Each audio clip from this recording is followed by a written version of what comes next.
Hace 8 años empecé a trabajar en la industria de café de manera inesperada.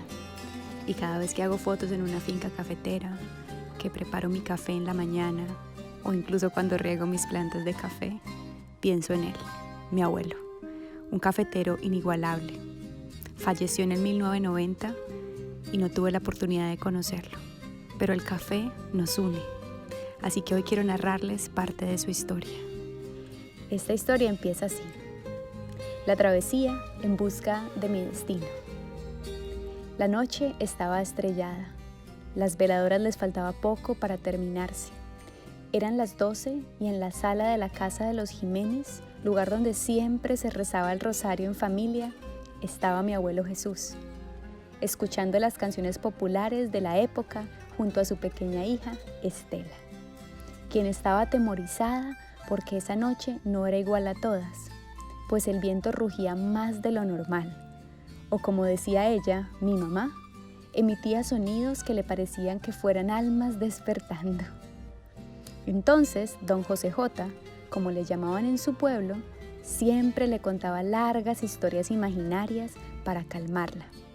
Pero esa noche decidió contarle la historia de su travesía hacia las tierras del Quindío, que lo llevaron a fundar el que soy, el municipio de Buenavista.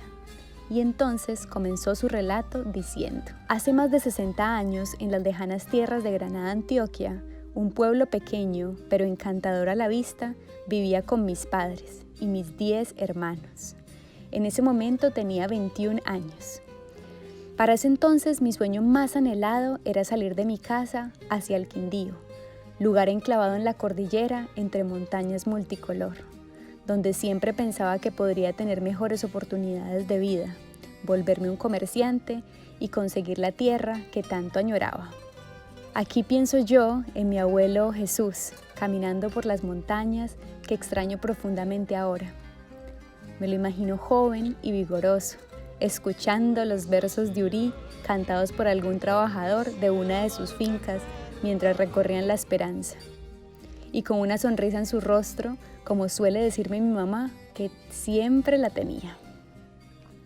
Pero también se me viene a la memoria las conversaciones con mi abuela Inés durante los paseos de fin de semana mientras viajábamos en el auto con las ventanillas abiertas, y como el aire puro que golpeaba mi cabello le traía a la abuela los recuerdos de su amado Jesús. Hasta ese momento yo trabajaba en el campo con mis padres y hermanos como arriero. Era un trabajo muy duro y pesado, pero durante el día siempre me la pasaba pensando en escaparme de mi casa. Pero conté con tan mala suerte que justo el día que resolví que me iría, se murió mi padre. Y sin ser yo el hijo mayor, antes de morirse, él me encargó a la familia.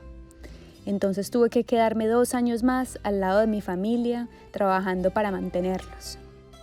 Pasados 2 años, cuando ya tenía 23, decidí escaparme de la casa junto con un amigo. Y me fui sin despedirme de mi madre, para no verla llorar. Y así emprendí mi rumbo hacia el Quindío. Con mis pies descalzos y mochila en mano, empecé esta aventura. Pasaron los días entre caminos de piedra, tierra y pastizal. Ya cuando cruzaba la hermosa cordillera central para llegar a Santa Rosa, los pies empezaron a dolerme.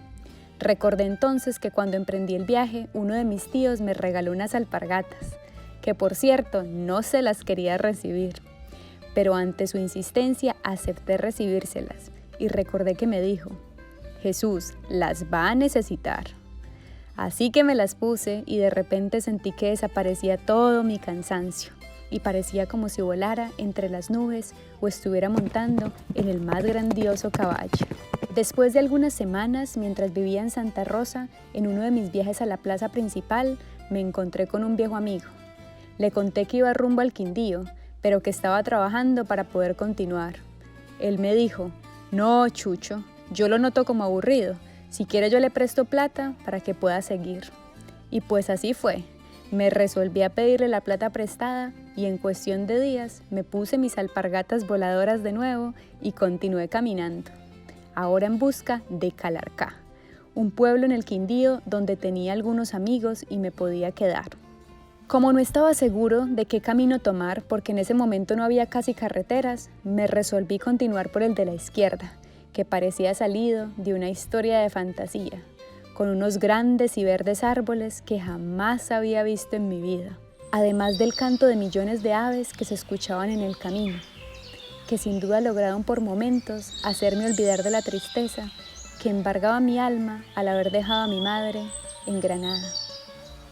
Pasado un rato y sin saber muy bien mi rumbo, vi a lo lejos un hombre vestido de verde, que resultó ser un policía. ¡Qué gran alivio!, dije para mis adentros. Al acercarme, el hombre sonrió y me dijo: «Buenas tardes, joven, ¿en qué le puedo ayudar?» «Ah, pues quería preguntarle cómo llego a Calarcá». «Está usted un poco perdido», me dijo, «pero continúe caminando, y cuando pase 6 cuadras, gire a la derecha y siga. Por esa vía se encuentra usted con Pereira». Y claro, llegué a Pereira, una pequeña ciudad, y sentí un gran alivio al saber que cada vez estaba más y más cerca de mi destino. Recuerdo que me topé con unas personas a la salida y les pregunté: «¿Llegaré hoy a Calarcá?», lo que les causó mucha risa. Entonces yo les repliqué: «Pues aunque no crean, voy a llegar a Calarcá». Ahora es cuando me doy cuenta de lo paradójico de la vida, de cómo cambian las ciudades con el tiempo que ha transcurrido. Mi abuelo, nacido en 1894, decía que para su tiempo Pereira era un pequeño pueblo. Si supiera lo que es Pereira hoy. Recuerdo que cuando yo tenía 6 años me llevaron mis padres por primera vez a Pereira y me pareció un universo nuevo, una ciudad gigante. Mi abuelo recorriéndolo en alpargatas, a paso lento, admirando cada montaña, persona y sonidos, mientras yo lo recorrí por primera vez en un auto, admirando rápidamente los edificios y semáforos que enceguecían mis ojos con los brillos de la ciudad de las lucecitas, como la solía llamar.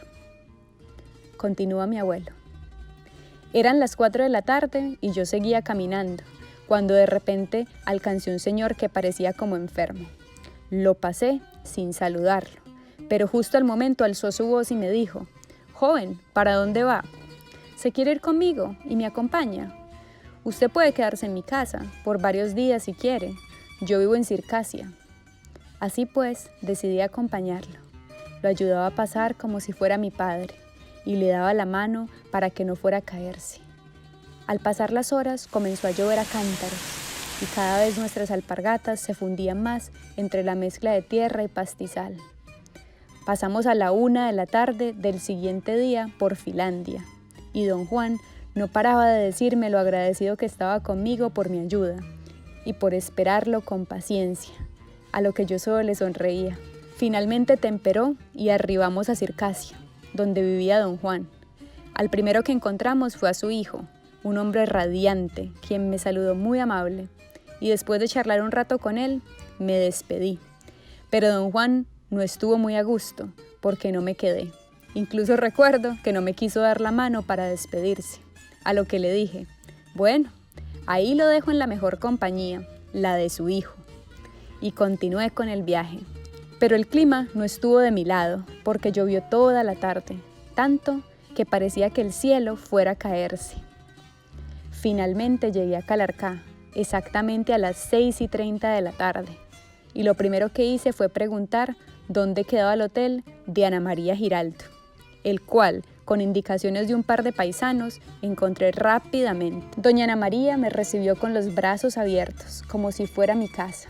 Más tarde llegó su esposo, un campesino amigo mío llamado Abel Giraldo, quien me dijo: «Hombre, ¿y vos dónde vas a trabajar? Quédate aquí, trabajas conmigo». Con él trabajé 4 meses. Dentro de mis quehaceres llevaba las ollas con el almuerzo para Abel. Recuerdo que una amiga me dijo que si no me daba pena andar con esas ollas, a lo que le respondí: «Pena, así sea una vacinilla que tenga que llevar, si me pagan lo hago, pues lo que estoy haciendo es trabajando, no robando».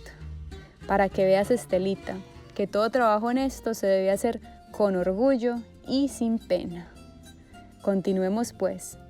Como donde vivía era un hotel, llegaba mucha gente y una mañana me encontré con un paisano de tiempo atrás y después de preguntarme qué hacía, me invitó a que me fuera a trabajar con él. en un negocio que tenía en la Albania, en el cual vendía diferentes tipos de víveres, y yo, como andaba pendiente de mejores oportunidades, empaqué de nuevo y me fui con él a probar suerte.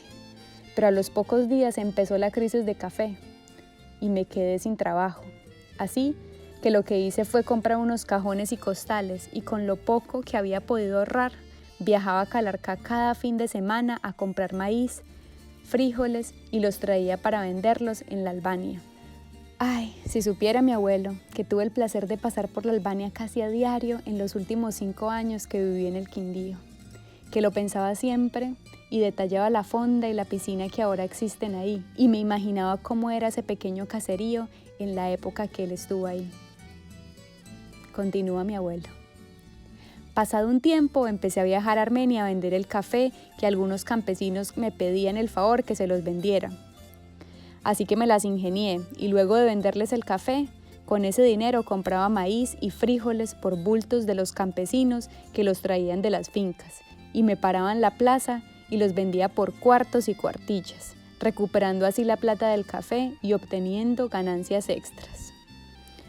Pues así transcurrió un tiempo, hasta que algunos campesinos me empezaban a ofrecer más y más café para que yo se los comprara.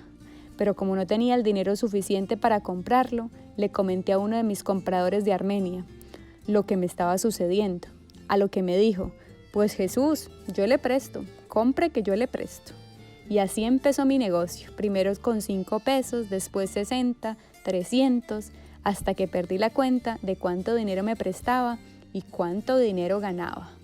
Cuando ya tenía suficiente dinero ahorrado, decidí abrir mi propio negocio en la Albania, donde además de comprar café, vendía granos y víveres de muchas clases. Esos fueron años de mucha suerte y mucho dinero pasó por mis manos, hasta que empezaban a construir la carretera de Armenia a la Albania o de Armenia a Caicedonia. Y de ahí se dañó el negocio, porque la gente viajaba a Armenia, capital del departamento, a comprar y vender sus productos agrícolas, situación que nunca me favoreció para continuar con mi negocio en la Albania. Comencé entonces a viajar más seguido a las fincas más lejanas a comprar café a mejor precio, y frente a la situación desfavorable que comenzó a presentarse, mantenía muy pendiente de algo que me ayudara a seguir creciendo económicamente. Y fue así como de repente llegué a un cruce de caminos que frecuentaba, pero no lo había visto nunca antes como ese día. Inmediatamente, como si fuera un sueño, vi el negocio que tenía en la Albania justo ahí, lleno de personas. Brillaba con la luz que pasaba entre los árboles. Cuando reaccioné, un señor me miraba asombrado por mi estado de aletargamiento. Entonces le pregunté: ¿vive usted ahí en esa casa que se ve al fondo? A lo que él me respondió: sí, ¿necesita algo? Entonces yo le pregunté que si vendía la casa, y él me dijo: de pronto, pero no lo he pensado. De ahí en adelante no hacía más que pensar en el sueño que acababa de tener y en los deseos que tenía de vivir ahí. Me imaginaba con Fidelina, mi primera esposa, y pensaba que en esa hermosa colina, con tan buena vista, que hasta se observaba buena parte del Quindío, era el mejor lugar del mundo para tener mi negocio. Mija, incluso en ese momento llegué a pensar que más adelante ese lugar podría ser un pueblo. Y ese sueño se me hizo realidad. Esa historia es de este Buenavista, mija. Pero tengo tantas historias para contarle que necesitaré muchas noches más. Por ahora pienso que, maldita sea, ojalá tuviera 20 años menos. ¿Qué tanto haría?